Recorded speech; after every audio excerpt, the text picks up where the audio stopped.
Sampaikan lagi emiten update ya. Ada beberapa emiten yang mungkin bisa kita cermati bersama begitu Mbak Kety, tapi kita akan sampaikan dulu. Yang pertama pemirsa, di mana Pevindo ini menaikkan peringkat dari Bank Syariah Indonesia dengan kode saham BRIS menjadi AAA outlook stabil. Kemudian ada Buyung Putra Sembada atau Hoki yang akan stock split dengan rasio 1:4. Dan seperti yang bisa Anda saksikan di layar televisi Anda, selanjutnya adalah Aneka Tambang ANTM yang memacu sinergi pada sektor hulu dan hilir. Dan selanjutnya emiten update yang sudah kita bahas tadi adalah Astra International yang menargetkan pangsa pasar domestik hingga 50%. Ya, kita akan cermati PT Astra International. Ini kinerja pada Jumat lalu sebenarnya mengalami tekanan ya 0,85%. Kemudian kinerja dalam 6 bulan terakhir masih positif 16% dengan PE ratio 12,65 kali dan market cap-nya mencapai 237 triliun rupiah. Itu dia beberapa emiten yang mungkin kita akan coba bahas dari otomotif. Tadi sudah kita tuntaskan. Bagaimana dengan sektor-sektor lainnya yang tadi sudah disampaikan? Ada Pevindo menaikkan peringkat dari BRIS sendiri.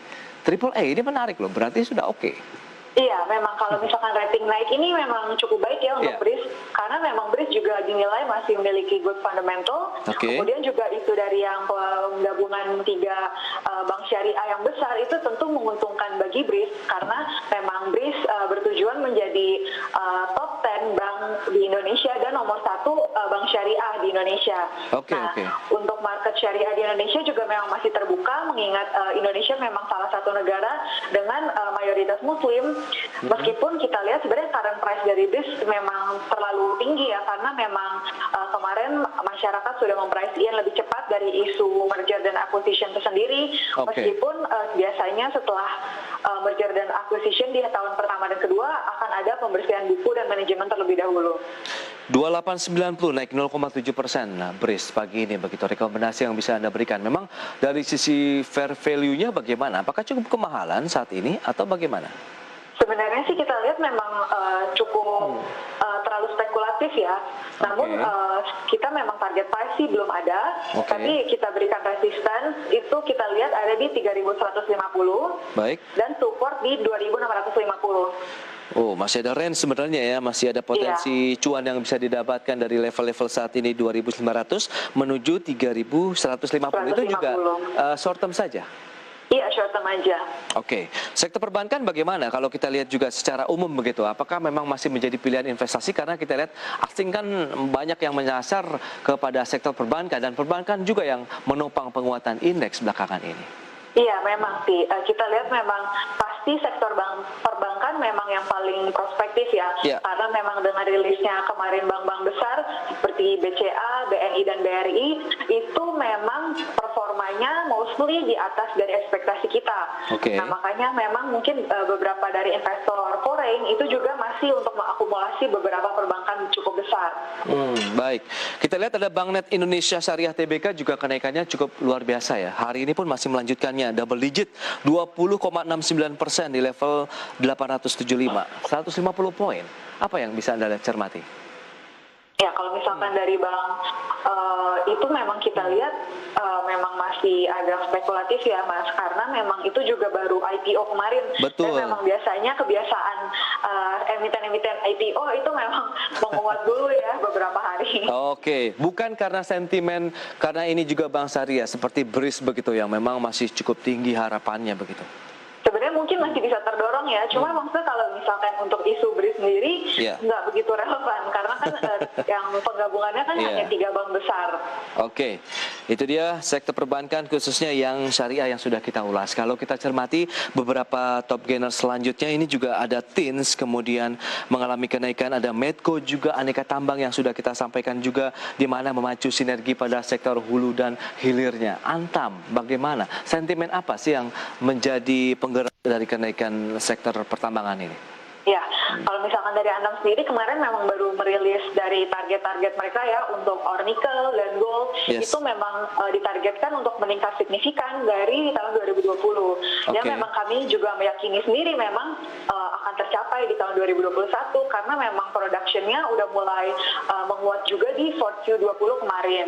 Nah, namun untuk beberapa sentimen lain untuk Antam memang kita lihat Antam juga menjadi salah satu emiten yang produksi silver, itu salah satu raw material atau bahan baku untuk digunakan di solar panel.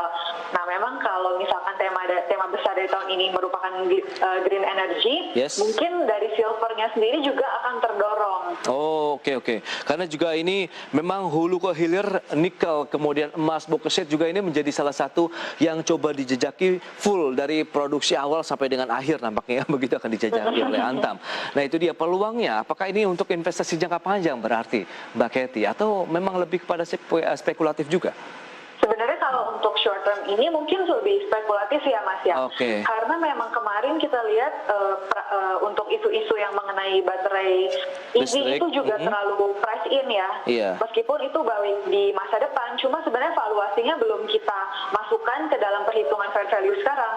Maka sebenarnya untuk sekarang tuh belum begitu terlihat gitu. Tapi untuk investor sudah terlalu mengejar gitu ya. Naik 2% sekarang, apakah perlu dikejar atau tidak? Atau bagi yang sudah untung sebaiknya kita lepas saja? Mungkin bisa profit taking dulu kali ya.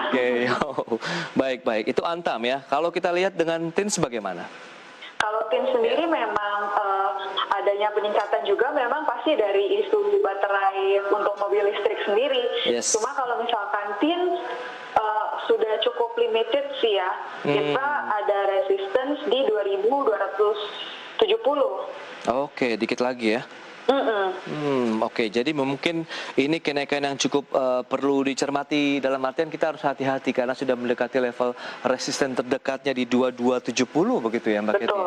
Oke, jadi sebaiknya mungkin kalau yang sudah punya siap-siap dijual karena ada resisten di 2270, sementara yang belum punya mungkin sebaiknya tahan diri dulu ya. Kita lihat emiten yang lain begitu ya. Mungkin ke Antam atau mungkin tadi sudah disampaikan ada perbankan, kemudian otomotif juga ya. Baik, dengan kondisi seperti ini, lagi-lagi kalau kita lihat strategi investasi, apakah juga sebagai investor retail yang memang sering sekali terombang-ambing dengan kondisi market begitu, apakah mereka saat ini menjadi follower saja atau sebaiknya kita bermain di pinggir saja melihat kondisi market akan terbentuk seperti apa dulu? Iya, sambil lihat dan juga sentimen domestik ya. Apa yang bisa menjadi salah satu pendorong untuk IHSG untuk pekan ini begitu. Ya, tapi kalau kita lihat sentimennya, apa lagi yang ditunggu begitu? Apakah memang kinerja dari sisi makroekonomi pun semua on the track begitu, meskipun kita minus masih resesi, tapi kan sudah ada perbaikan begitu dari kondisi tertekan pertumbuhan ekonomi kita, Mbak Katie? Ya, kita mungkin di pekan ini juga ada rilisnya keputusan suku bunga ya, 7 days repo rate, yang memang diperkirakan akan bertahan di level 3,75%. Nah, cuma memang biasanya rilisnya dari berita domestik ini kan cukup signifikan ya biasanya untuk pergerakan IHSG. Oke, baik, kita akan bahas nanti di segmen berikut ya. Kita masih ada satu segmen lagi nih, saham-saham yang Anda jagokan ya, Mbak Katie, apa saja sih yang bisa direkomendasikan untuk pemirsa IDX Channel? Ya, pemirsa, kami akan segera kembali usai pariwara berikut ini.